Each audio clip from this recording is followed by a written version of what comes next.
From his studios in New York, it's time for Wake Up Call with Dan Tortora, where sports meets life.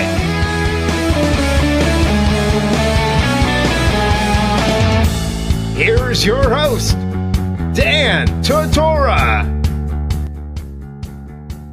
Welcome back here to Wake Up Call with Dan Tortora on wakeupcalldt.com, your one-stop sports shop, and on mixlr.com/wakeupcalldt. Broadcasting live on the airwaves of the beautiful thing that's called the internet. Hopefully you know what that is.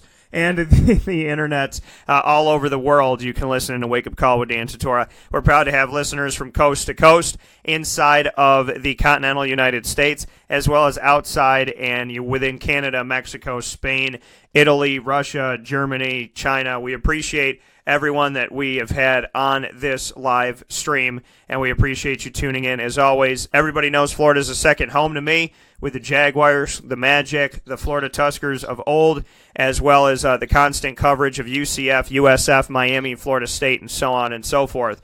So it is an honor and a privilege for me to be heading back down to Florida, coming up here at the end of the month on December 28th for the Camping World Bowl. And with that connection comes Sam Gardner this morning. Sam Gardner is the Director of Marketing and Communications for Florida Citrus Sports, which is overseeing all of this at Camping World Stadium. The Camping World Bowl on December 28th is Syracuse against West Virginia.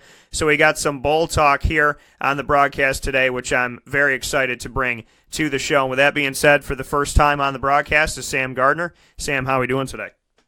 I'm doing really well. Thanks for having me on. Absolutely. And Sam, I got to ask you first and foremost, to kind of describe to everybody, as Syracuse fans want to know. So I'm familiar with Florida Citrus Sports and with obviously the old Citrus Bowl that is now Camping World Stadium and whatnot. But bring us into Florida Citrus Sports, what it is, how you oversee the stadium and the bowl game and whatnot, so that people have that kind of background to it. Sure. So Florida Citrus Sports, we've been an organization in some form or another since 1947, which was the start of the original Citrus Bowl, which was at the time called Tangerine Bowl. So we, in addition to two bowl games, we have the Camping World Bowl and the VRBO Citrus Bowl, which is a New Year's Day game this year between Kentucky and Penn State. We also we do the Florida Classic, which is one of the largest HBCU rivalry games in the country every year. In certain years, we have the Camping World Kickoff, which this past year we had Alabama and Louisville down here for a kickoff game in Orlando, and we have other various events throughout the year as well, both for our members and occasionally other sporting events. We've had preseason NFL football here, we've had international soccer here, and we kind of help manage all those events. We sort of look at ourselves as the home team for Camping World Stadium. It's a city-owned property, but we are very closely affiliated with it, and that's kind of how people look at us down here. And when you have all of these different games and different opportunities, just what you can say that does, for the stadium, what it does for Florida Citrus Sports, because I know, like you had just mentioned, there's a lot of different things that, from the kickoff to, the different bowl games and whatnot that you're able to house within this, just how important it is for you to, to have these different opportunities and provide them, because as you were stating, you're getting teams from all over the country and fan bases from all different sectors. So just what that means to the Camping World Stadium and to Florida Citrus Sports. Sure. So just to give you a little background, Florida Citrus Sports is a nonprofit organization, and our kind of stated goals are about increasing community spirit and pride, promoting tourism, stimulating economic development, those sorts of things, and having these types of big name events at the stadium throughout the year really kind of help us toward that cause. I mean, we put the economic impact for a given bowl game. We've had studies done in the past that show it in the $20 to $30 million range for just one game for the city and the county. In terms of the heads that are in beds at hotels around the city, and the money being spent at restaurants and theme parks, and it really tends to add up. And ultimately, when it boils down to it, our mission as an organization is to help benefit charities and educational institutions and the quality of life around Central Florida. We work closely. We have our own foundation, the Florida Citrus Sports Foundation, that for 25 years now has put on a free summer camp for underprivileged kids in the area immediately surrounding the stadium. And we also work with an organization we're closely tied to called Lift Orlando that has really sort of, for the first time in decades, invested into the neighborhoods immediately surrounding Camping World Stadium. The neighborhoods can call themselves the West Lakes because there are several Lake Sunset and Lake Lorna Dune and other lake-themed neighborhoods. And it's really rewarding to see, in addition to the millions that are being spent in the city, all the good that's going back to the neighborhood as a result of fans coming down and watching these games. Speaking here with Sam Gardner, the Director of Marketing and Communications for Florida Citrus Sports. To speak, like you said, to give back to Orlando, to give back to Central Florida, the surrounding area, and the communities around the actual stadium itself. Just how important that is, because, obviously, for the last decade, have been down there in some respect, either living there or traveling back and forth to see, the area, and just what you can say about, what has become of that area, where improvements maybe been happening, just what you could say about the work that's trying to be done down there. Sure. One of the biggest things that has sort of sprouted up, I guess you could say, over the past year or so through Lift Orlando, the organization I mentioned earlier, is that they're really focusing at the moment on affordable housing in the area. One of the biggest problems we have is that there are the apartment complexes and living areas in the neighborhoods around the stadium have not been up to par in the past and have not been maintained in the past. And so Lift Orlando actually bought the property from an old, basically foreclosed apartment complex and tore it down and built a $40 million 200-unit apartment complex that's all affordable housing. Right around the corner from the stadium, and they actually just broke ground a few weeks ago on phase 2 of that project, which is 120 senior living units that are all priced, affordably. Because the goal is not to push out the people who live here. There's a lot of history in the neighborhood where Camping World Stadium is. For example, it's the site of there's a great documentary that came out earlier this year. It's the site of the first integrated Little League baseball game ever played was played right here at Lake Lorna Dune Park, right at the north end of our stadium. And so, we've got a lot of respect and appreciation for the history of the neighborhood. And then what we don't want is to push people out. What we do want is to give people a chance and give them the same opportunities that more affluent neighborhoods in the area have. And then Lyft is, in addition to the housing that we've been building through them, there's a new health and wellness center that's being built. There's a new Boys and Girls Club that's being built. There's early childhood education center that's in the works. So there's all kinds of really great stuff going on. I hate to belabor the point, but Orange Center Elementary is the elementary school right around the corner from the stadium, and there was one year where their third grade class at Orange Center Elementary had 100% turnover from year to year, which is completely unheard of in public education. The thought that an entire class of students, would not move from third to fourth grade because of living situation or difficulties with school or whatever the case may be is hard to believe, and our mission is to make sure that doesn't happen. And if we can use sports as a vehicle to make those changes, then that's just gravy for us. Speaking here with Sam Gardner, Director of Marketing and Communications of Florida Citrus Sports, speaking on all the things that are happening outside of the games themselves to help out the community, and obviously a lot of appreciation goes to you and the entire team at Florida Citrus Sports for that, and to Lift Orlando and everyone that's involved with this positive movement. Camping World Stadium, I know what the Citrus Bowl looked like. I know what I know kind of the history of it and what it had become, but the Camping World Stadium is absolutely beautiful. It had played home to different teams. I believe that at one point, didn't you have Orlando City SC there? Yeah, Orlando City, when they first joined MLS, their first season was here. Before they recently, a couple of years ago, built their own soccer-specific stadium a couple blocks down the road. But they came up here. UCF used to consider the Citrus Bowl at the time their home stadium until they built their on-campus stadium in 2007. Over the years, you mentioned the Florida Tuskers earlier. We also had if you go a little further back, we had the Orlando Renegades that played here, and the Orlando Thunder that played here, and the Orlando Rage that played here when the first version of the XFL was a thing. So there have been plenty of teams to call it home, but I think that at the end of the day, people consider the stadium to be most synonymous with our two bowl games, the Citrus Bowl and the Camping World Bowl, and after as many decades as we've been doing it, that's certainly something we're proud of. What can you say about the upgrades to the stadium? Because, and that was something that I was getting at, is that, I've seen this stadium transition over the last decade into, better and better and only trending upward. Just what you can say about what it looks like now, what it feels like now, because to me, it has just, it's had a makeover that I think when, fans that have never been there, West Virginia and Syracuse and whatnot, when they show up to Camping World Stadium, they're going to get that marquee feel. Just what you could say about, how this stadium has improved itself over the last decade. Sure. So for, anybody who might have been down here the last time Syracuse played here in the 2004 Champ Sports Bowl, the stadium you saw then is absolutely not the stadium you see now.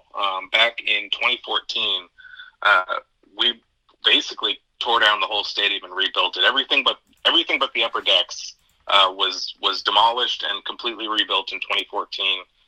So basically, the entire facility is new as of then, and we're continuing to work to improve the complex and improve the parking situation and access to bathrooms and access to concessions and variety of concessions. And it's really a stadium that we're proud of. We're proud to call home. And, we expect people to have a first-class experience when they come here, and we do everything, including tearing down and rebuilding a stadium to make that happen. And when you see, Syracuse and West Virginia, just bring me into this because, fans always want to know where their teams are headed. They want it to be a good bowl game. For Syracuse fans, they like coming down south when it comes to, this time of year and whatnot.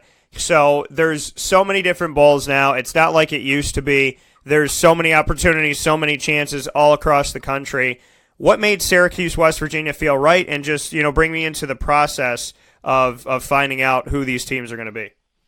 Great. So, our goal is always between both of our bowls, is to find, to create compelling matchups that are going to be a draw on TV, that are going to be a draw in the stadium, featuring highly ranked teams when possible. And we, when we have the opportunity to kind of renew rivalries and things like that, that's certainly taken into consideration. And all of those things go into the bowl selection process. But I think when you look at these two teams in particular, and you've got, two top 20 teams, and overall we've got 4 top 20 teams playing here between our two games, it almost seemed like obvious choices for us. Anytime you can bring in that much firepower into two games over the course of a week, you kind of have to jump at it. And then, one of the other things that we definitely do consider when picking these teams is how bad do the teams want to be here? How bad do the fans want to be there? Because what you don't want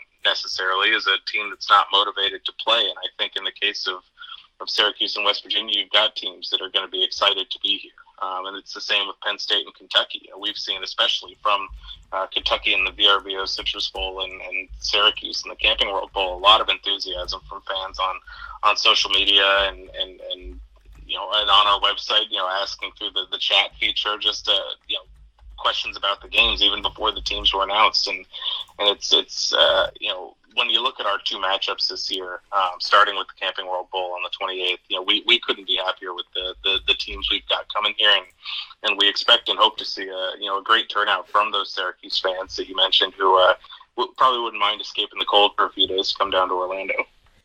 And like you said, when you're trying to put it all together, you're looking at a bunch of different factors and different pieces. This is a rivalry that's been going on for a long time. They used to play in the same conference. It just, for you got a high-powered offense against a high-powered offense. You have fan bases that like this rivalry, that enjoy this rivalry. They don't like each other, and so there's obviously that creation of something that you don't have to put together. You don't have to make these teams have a rivalry or make it a big-time game. So there's all this background to it, but how hard is it in the process to to choose these teams when you know that, there's designations for conferences and whatnot, but, to go through a conference and say, okay, who from the ACC, who from the Big 12, and so on and so forth to try and find those right pieces. How difficult is it for you when you're looking at records, you're looking at maybe connections, rivalries, head-to-head standings inside of their conference as well as ranking in the nation? How difficult is it to put it all together, and how many people are in that room figuring this out? Well, we actually have a membership base at Florida Citrus Sports that varies between, say, 800 and 1,100 people a year who are members of the organization. They obviously that comes with tickets and things to the game, but they also take a pretty active role in supporting the organization, supporting the mission. And one of the things that's a popular activity, if you want to call it that, for our members is our team selection committee, which usually is somewhere in the neighborhood of about 200 members who make it up. And our goal throughout the season is to have representatives from Florida Citrus Sports, members in most cases, who are on the road at games, with their boots on the ground, getting a feel for, going to the Carrier Dome and seeing what the tailgate atmosphere is like and seeing how fans feel and talking to them about, what would you think about a trip to Orlando for the Camping World Bowl, and doing the same thing at campuses across the ACC, Big 12, Big 10, SEC. And every Monday morning throughout the season, we actually have a breakfast meeting where the team selection committee comes and, basically they give reports on the games that they attended and what they learned over the weekend, and we have breakfast and we chat about teams. And then at the end of the year, the Wednesday before selection, we have our team selection committee town hall meeting, which is the biggest team selection committee meeting of the year. Most, if not all, of the committee shows up. And basically we have dinner and talk through all the options. And basically, if Team A is on the board, are we going to pick Team A? If they're not, who do we like of teams B and C, and why? And it usually generates some pretty passionate discussion from members and members of the selection committee that feel one way or another about the various teams they visited over the year. And usually coming out of that Wednesday meeting, we have a pretty good idea of a vote's taken, a silent, anonymous vote, and we have a pretty good idea based on who's available, who we will want to pick, when it comes to selection time. In the case of the Big 12, there were several dominoes that fell that made West Virginia available to us. So going into the conference championship weekend, had Oklahoma not beaten Texas, or had Oklahoma not moved into the college football playoff semifinal, then Texas would not have been in the Sugar Bowl, and then Texas might have been available for the Alamo Bowl, and then all of a sudden we've got a little bit of a different selection on our hands than we had otherwise. So it's a kind of a mix of feedback from the team selection committee and just closely watching what's happening on the field, and it's some years it's easier than others to make a decision, and sometimes it's more contentious than others in those team selection meetings. But I know that this year it was fairly unanimous, and people are pretty pleased with how our matchups worked out. And I know that bowls get to kind of give a gift package and whatnot to the teams. What is the Camping World Bowl doing for Syracuse and West Virginia, and what's kind of the gift, so to speak, and maybe the festivities around it? Sure. So the gift package for the Camping World Bowl includes three things. There's an OGO backpack that's like a really nice quality backpack that's branded with the bowl logo and has a custom luggage tag. There's a commemorative fossil watch with the bowl logo on it, and then the big prize, so to speak, is that each player will get a $400 Best Buy gift card. Which, while the team is in town, they'll go on a Best Buy shopping spree at a local store. And spend their gift cards there. And it's always really neat to see the players, get out, and, it's interesting to see what they buy with their gift card. Sometimes it's the things you might expect, like video games or headphones or whatever else. But last year we had a player from one of the schools who bought a nice vacuum because he said he needed a nice vacuum. So it's always kind of fun to see that play out. And generally the players always seem pretty happy with the bowl swag package, so to speak, when they come down here. And then as far as the fans go, what type of what type of fanfare are you having around the Camping World Bowl game itself? So there are several fan-centric events throughout the week.